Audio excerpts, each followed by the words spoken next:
in diabetes. If you can prepare, if you can have a game plan, it doesn't have to be crazy strict, but a general framework of what you need to do before you do something, you are going to have a higher likelihood of success than someone who's just winging it.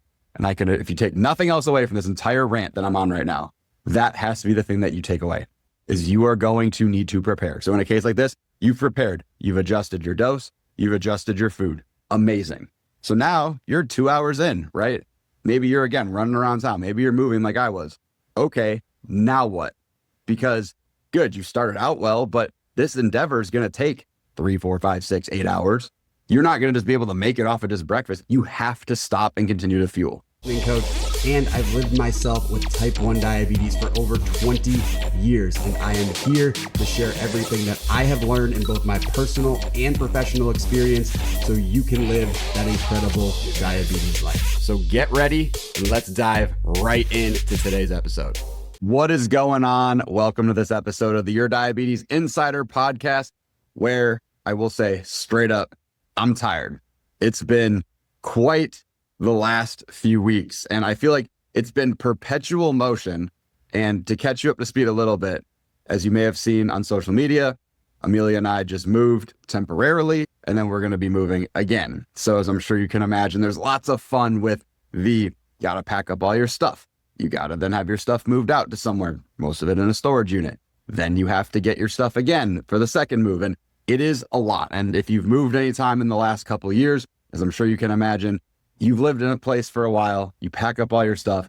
Right when you think you're done, you're like, oh, we're in a great spot. We're pretty much done. There's another 30 to 40% more that has to happen. And so this is my rant on moving, but I bring this up for a couple of reasons, right? We had come off of our trip. Suddenly we're moving. There's so many moving pieces. And the other thing I'm really excited about is quietly behind the scenes, I've been taking your feedback and I am about to be releasing a brand new method of support for you that is more self-paced. You still get interactions with me and my team.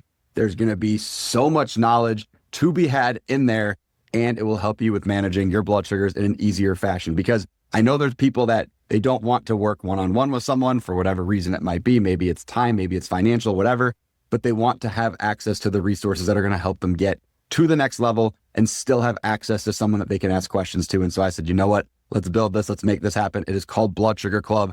I'm very excited to bring you this. And there's currently the founder's rate, so it's less than $1 per day. So if you are really serious about, hey, let's get better with blood sugars, let's make this all happen, then hop on over to social media at Man of Zeal, MANOFTZEEL, Instagram or TikTok, and you can go join in there. It's going to be a lot of fun. I'm super excited to see you at the Q&As, see you within the modules, help you learn as best as you possibly can.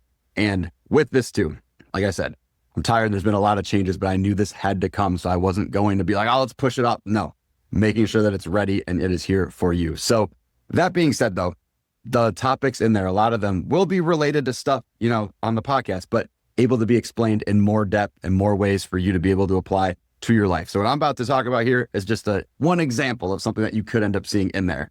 And so with this, right, moving. And I'm not going to just harp on moving because you may not be moving for a while. You may have just moved a few months ago and it's not a big deal to you, but longer duration activity while it is hotter outside.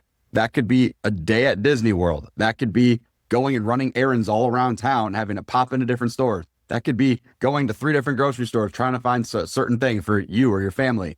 There's a million different things. It could be mowing your lawn for that matter, right? But it is long duration. It is hot outside. And what is that going to do to your blood sugar? Because at the end of the day, we're all here because we want our blood sugars to be better, right? You're listening because you want to have better blood sugars. You want to feel better, or you want your loved one to feel better and have better blood sugars. That's the big thing. So with this, how to think about this and how to set yourself up for success. Because let's just say, hypothetically, we'll make it easy. You got errands all around town. You're in the car, you're out of the car, you're walking. By the time the day's done, you may have 10, 12, 14,000 steps. That's a lot of steps. And it may be a lot more than you're used to. And so how do you even think about preparing for that? Or for a move, right? With a move, you think you're done, but you're not done. Literally, I remember it was not too long ago. We have all our stuff. It's in a moving truck and it's like, oh, we're done. This is amazing. Except we were then back at our place the next day for almost 12 hours, clearing stuff up. And there was still more stuff that was there. So it never feels like it actually ends. But again, I bring this up because you have to be prepared going in. So what are considerations? What are things that you are thinking about prior to something like this? Numero uno, long duration activity. What is that likely going to do to your blood sugar? You can't see me motioning. It is my hand drawing a line that is going down. It may not drop immediately, right? It may not drop in the first hour or so. It may if you're very insulin sensitive or activity sensitive, but more than likely over time, it is going to drop, and it is potentially going to fall off a cliff if you are not careful. And think about why, right? If we want to get super nerdy for a second, your body has multiple ways, but two main ways where it's going to reduce your blood sugar. One is going to be your insulin, right? Your second is going to be through activity, because it basically, using calcium, modulates a certain channel that allows glucose to get taken up into the cell. So as a result of that long duration activity, this gate is open. You are just letting all this glucose flood into the cells, which means it's no longer in your blood, which means it's getting used up as energy, which means your blood sugar will fall. So first things first, again, doesn't matter what the activity is this time of year, especially because the heat's going to make you more insulin sensitive at baseline. Then tack on the activity, which is going to make you more insulin sensitive right there. You don't want to be sitting in a chair. Here we go. This is terrible. I'm low again. You don't want to have that happen. And gratefully, during the move experience, I did not end up low. I did land at one point around the 85, 88 mark. I was still okay, but fortunately, I was just about done. I was going to have a snack anyway. But again, the reason that I tell you this is you have to prepare in advance. So first thing, you're going to probably be drifting down. So what can you do? If you're on basal insulin, right? If you're on medication, you're going to need to adjust it. And you're probably going to need to adjust it down with your care team. Of course, if you don't have a care team, hey, what's up? But at the same time, you have to bring that down, because any insulin that's on board in your system is going to become more potent than it usually is. Meaning what? Meaning that your 2 units that you may have taken at breakfast may actually work closer to 3 units or 3.5 units, depending on how active you truly are. That's a big deal, because again, then you go into super math and it'll depend. Okay, well, what's your correction factor? Oh, you're 1 to 60. Cool. That extra unit of power could bring you down 60 points just from that alone. Doesn't even count the regular activity side of things. So it's an abstract concept, but it obviously is very, very, very, very real. And so by reducing the amount that you're taking up front, doesn't have to be the entire thing. Doesn't have to be, I'm taking a third of what I usually do. You're going to have to figure that part out with your care team. And that's something that we've been able to assist with people all the time who are in athletic endeavors, who run long distance races, long distance cycling, whatever it is. We've been able to figure that out with them. But there's going to have to be a reduction, because otherwise your body's going to say, cool, I have a ton of insulin on board. Now it's potentiated. Now I'm going to tank. And once you're down in that case, you're going to be down for a minute. So that would be one thing. Second thing is, if you don't set up for success with a legit meal, and I'm talking like, it doesn't need to be 4,000 calories or anything, but if you have a legit meal, you've got plenty of protein, you got a decent amount of carbs, ideally not to send you into the stratosphere, and then some fat. The protein and fat will help you stabilize. The carbs will, of course, give you some oomph behind everything. And if you're like, I eat kind of low carb anyway, you may want a little bit more substantial of a protein and fat amount then, because you're going to want steady blood sugars during that time. And by having just a decent amount, I'm having a normal breakfast. If your normal breakfast you have is, I'm again, just throwing out numbers, 450 calories, then you go sit at a desk for most of the day, that's okay. But if you're about to be moving and way more active, that's probably not going to be sufficient. You're going to burn through all that. And then what happens, right? You're going into your stored glucose, which at some point you'll burn through most of that. And now your blood sugar has yet another reason to fall off a cliff. That's why a lot of times if you have a kid with diabetes, or you notice you get these delayed hypoglycemic episodes where your blood sugar is just low, but it's like 8 hours after the fact. What is happening in those cases is you've used up so much of your energy stores. When you're sleeping and your body goes to replenish it, there's nothing to replenish with, and then off a cliff you go. So really paying attention. Preparing is the biggest thing in diabetes. I don't care what context we're talking about. Preparation is number one in diabetes. If you can prepare, if you can have a game plan, it doesn't have to be crazy strict, but a general framework of what you need to do before you do something, you are going to have a higher likelihood of success than someone who's just winging it. And if you take nothing else away from this entire rant that I'm on right now, that has to be the thing that you take away, is you are going to need to prepare. So in a case like this, you've prepared, you've adjusted your dose, you've adjusted your food. Amazing. So now you're 2 hours in, right? Maybe you're again running around town. Maybe you're moving like I was. Okay, now what? Because good, you started out well, but this endeavor is going to take 3, 4, 5, 6, 8 hours. You're not going to just be able to make it off of just breakfast. You have to stop and continue to fuel. And again, it depends how strict you want to be. There are people that I know, and I've had patients that run marathons, and they have to literally have glucose every 25 to 30 minutes. And I'm not saying that it has to be a crazy amount of glucose. I'm not saying that you have to necessarily do that. If you're not running a marathon, you may not be burning through your energy stores as quickly. But if you're going to be in perpetual motion, you have to be able to tell yourself, hey, I'm going to stop, might be for 30 seconds, and take small amounts of carbs. You're going to have to do that. Protein at some point, yes, but it's going to have to be carbs. You may need to consider in the preparation phase, decreasing basal rate if you're on a pump, right? Maybe the day before, if you're on injection. Oh, I'm going to need to lower my basal because I'm going to be way more active. So you have to keep account for these things. And again, these go to preparation. If you know, hey, at the 2-hour mark, I have a protein bar, and I'm making all this up, right? I have a protein bar, I have blank to have, that's going to be a little bit more effective and give you a higher likelihood of success rather than like, oh, snap, I should probably have a snack now. I don't have a snack. Oh, I'm low. Oh, no, I have to sit now. You don't want that. The whole point is to avoid that. So that's going to also be absolutely imperative. And so in our case, right, we were moving. We had we had some people that were helping us, which I'm very grateful for because moving's a lot, right? And so we had that part going. And then at one point, we're going to the storage unit. Amelia's taking care of that. I'm on the flip side saying, okay, I need to now go drop off a ton of stuff to where we're staying right now.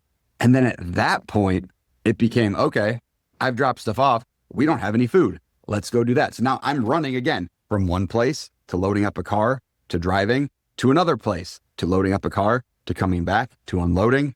It becomes a process. And so it's continued motion. And if I did not have snacks during that time, I would have absolutely gone low. There would have been no ifs, ands, and buts about it. I absolutely would have gone low. And you have to be thinking ahead like that.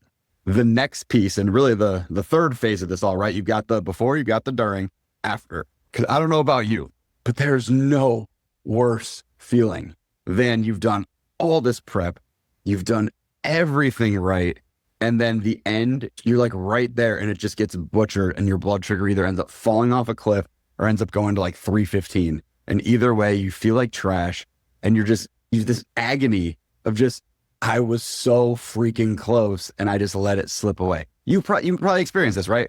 You're at dinner somewhere. You go out to dinner with some friends and you're like, I'm going to stay on my game. And you put your stuff into your pump on time or your injection on time, your dosing's on time, your carb counting is great. And then there's that dessert and you're like in the middle of a great conversation. You don't really feel like stopping the conversation. So like, yeah, it's probably like a 35 and you dose and it's immediately right when you're eating the food. And then you're thinking, man, I had this nailed. And then I let this one little thing just throw me off the path.